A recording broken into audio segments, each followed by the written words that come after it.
Hindi ako gumagamit ng laptop kasi hindi ako marunong gumamit ng computer. Mga DDS, nga patunayan nyo sa amin na matalino talaga si Sara Duterte. Noong nakaraan lang, galit na galit kayo sa akin kasi sinabihan ko si Sara Duterte na bobo siya sa English. Which is totoo naman, di ba? Makikita naman natin talaga sa interview na bobo talaga si Sara sa English. Ngayon, galit na galit kayo sa akin, sinabihan nyo ko attorney siya, ikaw katulong ka lang, yun di puta.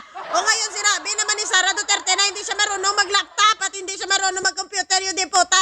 Talo pa siya ng katulong. Talo ko pa siya. Ako kayang-kaya ko mag-laptop. Kaya ko mag-computer. Hindi ako bobo sa computer. Yun di puta. Hindi na lang. Ihampa ko ni... Ay, ihampa ko ng laptop ko ron. Ha? Hindi puta! Parang nagkukunik talaga yung sabi ni Ramil Madriaga. Nga si Sara Duterte, bobo talaga at hinilot-hilot lang talaga ang pagiging attorney niya. Nagumamit lang sila ng pagkakapangyarihan nila at pera para magkaroon siya ng titulo na attorney. Imaginin mo yan, lawyer ka, attorney ka, di ka marunong sa laptop, vice president ka pa, pinakamataas, pangalawa sa pinakamataas na posisyon sa ating bansa, tapos bugo ka! Ngayon yung sabihin, hindi siya bubo. Ano to siya, ignorante? Hindi siya bobo, pero ignorante. Diyos ko Lord, nakakahiya. Ibuto nyo pa yan. Mas magaling pa yung mga anak nyo dyan. Mas magaling pa yung mga bata. Tingnan mo yung mga bata, gahulog-hulog pa yan piso sa kompyuteran. Hindi puto, Sara Duterte, nakakahiya. O ngayon mga DDS, magagalit na naman kayo. Sasabihin nyo naman, katulong lang ako. Pero yun di puta, hindi naman ako ignorante when it comes sa computer at mga new technology. Nakakahiya ang son-to-be president na pangarap ng mga DDS. Hindi marunong sa computer, bobo sa English, hindi marunong sumagot sa mga interview, bupols. Nakakahiya. Parang ito talaga nagkukunik-kunik talaga sa sinabi ni Ramil Madriaga.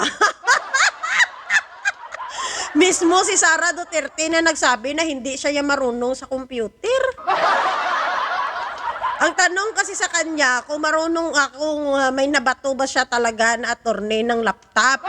So ang sagot niya, hindi daw siya marunong mag-computer at hindi daw siya marunong mag-laptop. So anong connect?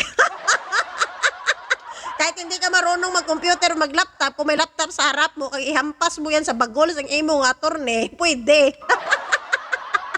Sinuntok mo nga dati yung sheriff yung attorney mo pa kaya na pabububo din.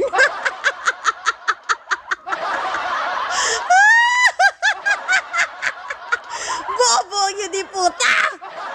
Tanungin ko nga yung mga attorney dito. May mga attorney ba dito? Hello sa inyo mga attorney. Tanungin ko nga sa inyo, hindi rin po ba kayo marunong mag-laptop?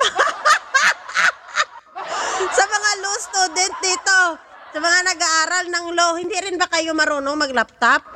Wala ba sa inyong hindi ba yan kasama sa pag-aaral nyo ang mag-laptop kayo? Di puta, high school nga ngayon nagla-laptop na High school nga ngayon, nag-aaral ng computer. Ako nga noon, nung high school ako, nag-aaral din ako ng computer sa school. Meron kami niyan sa TLA namin. Nagko-computer kami. How come nga ang isang vice president hindi marunong sa isang, sa computer? Sinungaling talaga to. Para matakasan lang ang pambabato niya ng laptop, aminin niya na lang na bobo siya.